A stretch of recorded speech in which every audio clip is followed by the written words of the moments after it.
Hello students, in this video we are going to see the benefits of advertising.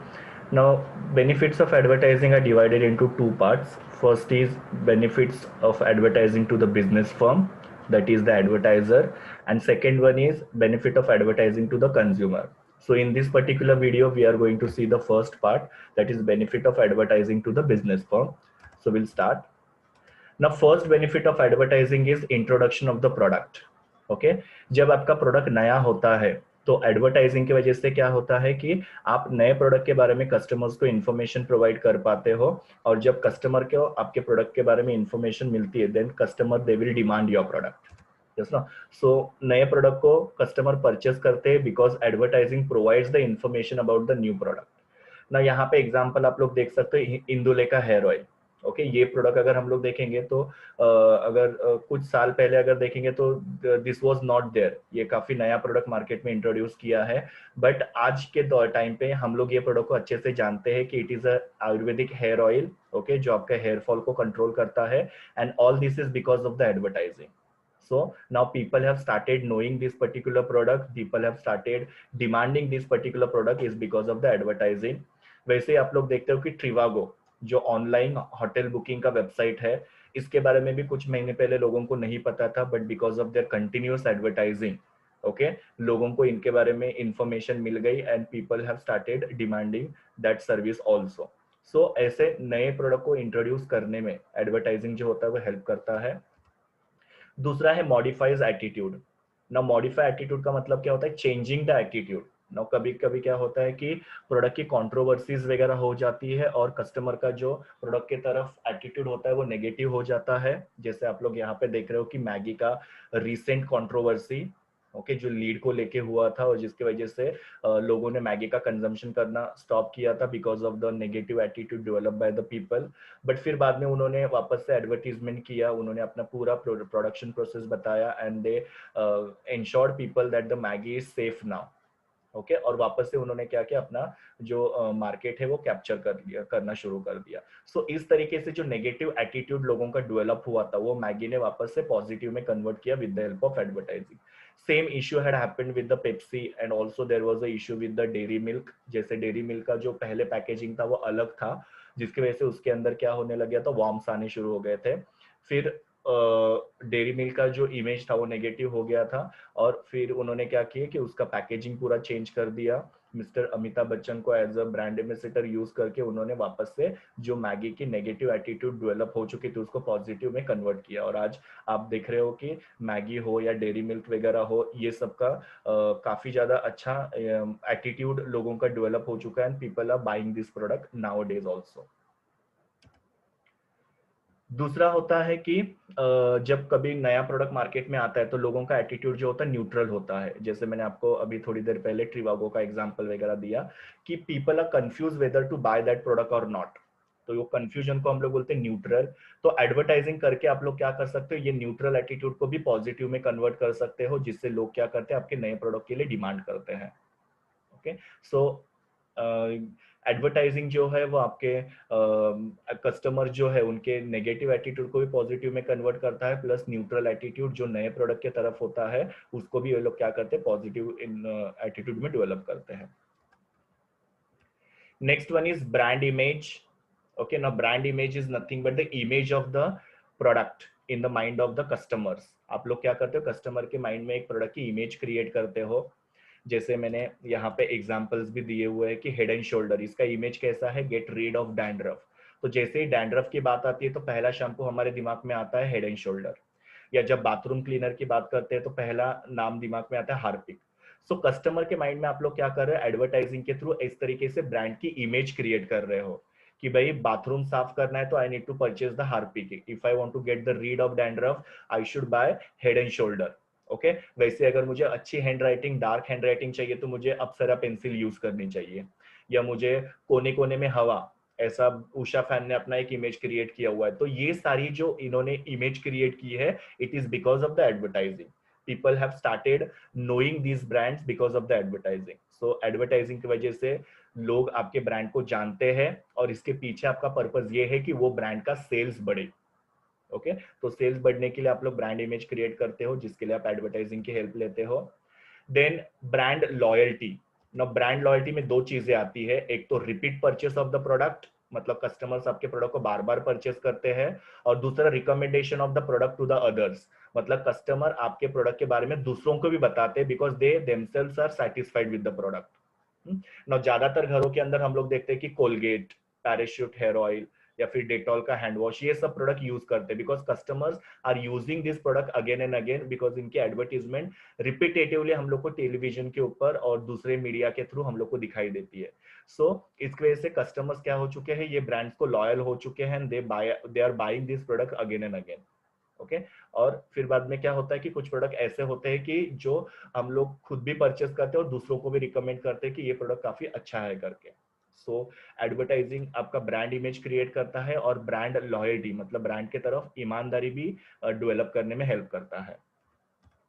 Next वाला है expansion of market. Now expansion of market का मतलब क्या होता है कि एडवर्टाइजिंग की वजह से आपके प्रोडक्ट की डिमांड बढ़ जाती है, और डिमांड बढ़ने की वजह से आप क्या करते हो, आपके बिजनेस को लोकल लेवल से रीजनल लेवल और रीजनल से नेशनल और नेशनल से इंटरनेशनल लेवल पे लेके जा सकते हो।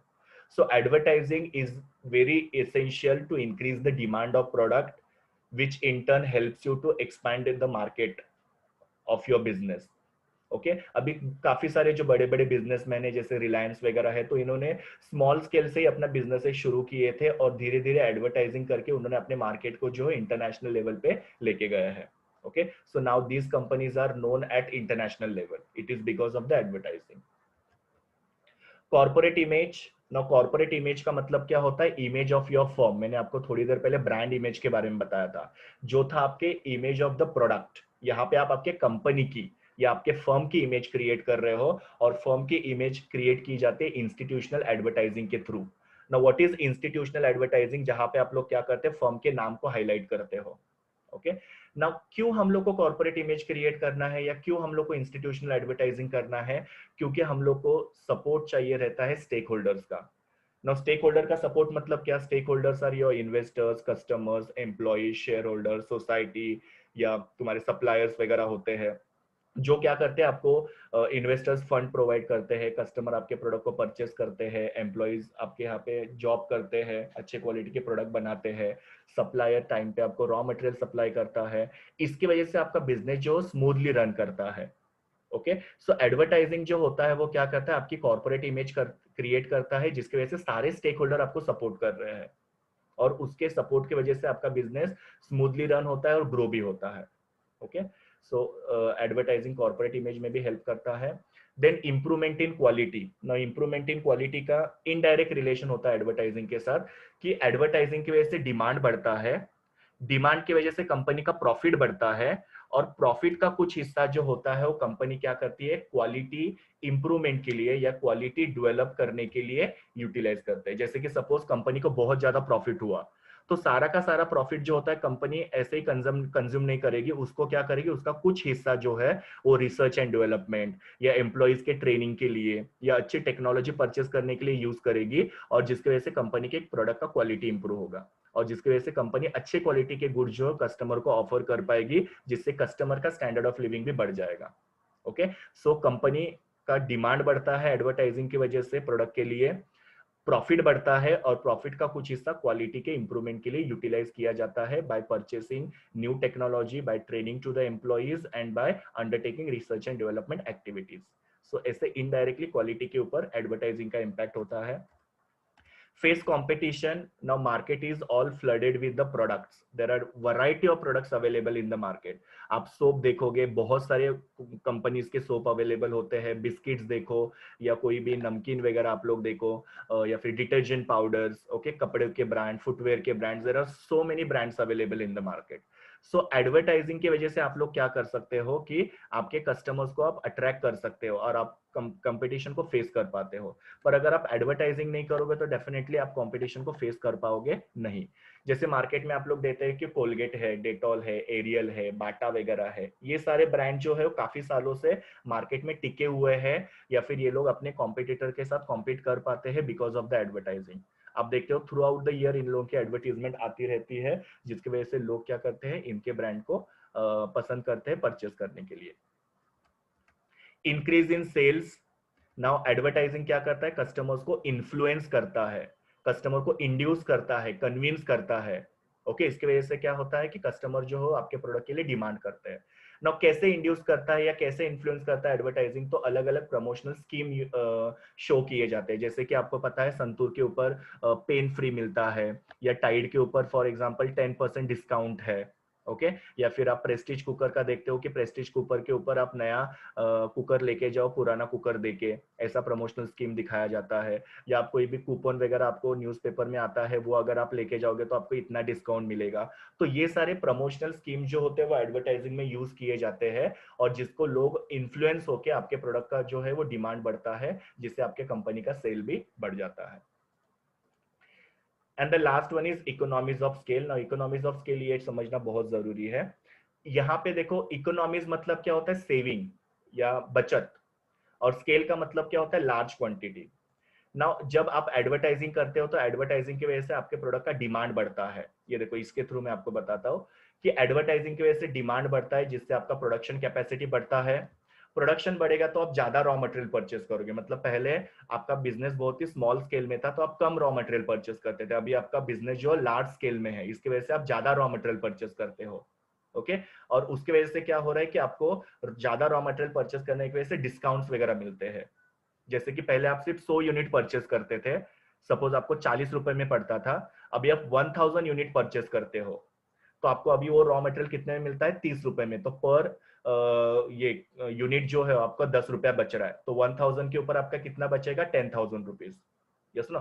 तो it is because of the advertising, कि एडवर्टाइजिंग ने डिमांड बढ़ाया, डिमांड की वजह से आपने ज्यादा रॉ मटेरियल परचेस किया, और जिसकी वजह से आपको डिस्काउंट मिल गया, उसको बोलते हैं इकोनॉमीज ऑफ स्केल। और दूसरा इकोनॉमी ऑफ स्केल होता है, you can save on the transportation cost. Now transportation cost आपको सबको पता है कि सेम होता है मोस्टली। जैसे अगर सपोज आपको गुड्स को गुजरात से मुंबई लेके जाना है, तो सपोज उसका 5000 रुपीज होगा, भले आप उसके अंदर 100 यूनिट रखो या 1000 यूनिट रखो। पर अभी क्या हो रहा है, एडवर्टाइजिंग की वजह से आपका बिजनेस ग्रो कर रहा है, डिमांड बढ़ रही है। तो पहले आप 100 यूनिट को लेके जाते थे, अभी आप 1000 यूनिट को उस ट्रक में से लेके जा रहे हो, तो आपका ट्रांसपोर्टेशन कॉस्ट क्या हो रहा है, जितना है उतना ही रह रहा है, आपको एक्स्ट्रा कुछ भी नहीं देना पड़ रहा है। So somewhere you are saving on the transportation cost as well because of the advertising. Okay so advertising की वजह से you are able to save और you are getting the discount because of the large scale ये production. That is the benefit of advertising. So इस तरीके से economy of scale को आप लोग याद रख सकते हो, यहाँ पे डायग्रामेटिकली भी मैंने बताया हुआ है। So students, these were the benefits of advertising to the business firm. Next video में हम लोग देखेंगे benefits of advertising to the consumer. Thank you so much. Please do like, share, comment, and subscribe to my YouTube channel, and also recommend my channel to your friends. We will meet in the next video. Bye bye.